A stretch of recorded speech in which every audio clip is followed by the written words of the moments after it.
Media का बहुत ज़्यादा इस्तेमाल नौजवानों की ज़हनी सेहत को मुतासिर करता है।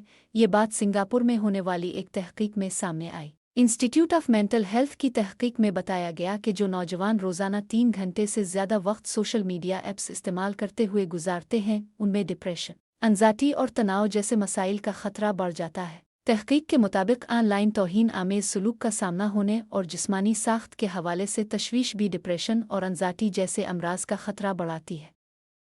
सांस चढ़ना, थकावट और तवज्जो मरकूज़ करने में मुश्किलात उसकी कुछ आम अलामात हैं।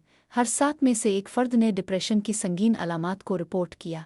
इसी तरह 12.9% अफराद ने तनाव की संगीन अलामात को रिपोर्ट किया। तहकीक में दरियाफ्त किया गया कि 27% नौजवान सोशल मीडिया ऐप्स का बहुत ज़्यादा इस्तेमाल करते हैं। माजी की नस्लों के मुकाबले में मौजूदा अहद के नौजवानों को ज़्यादा मुनफरिद मसाइल का सामना है। उन्होंने मज़ीद बताया कि सोशल मीडिया का इस्तेमाल बहुत ज़्यादा बढ़ चुका है, जिस्मानी साख्त के हवाले से तशवीश और ऑनलाइन तौहीन आमेज़ सलूक की शरह भी बढ़ी है। दरहकीकत ये तीनों अनासिर एक दूसरे से जुड़े हैं।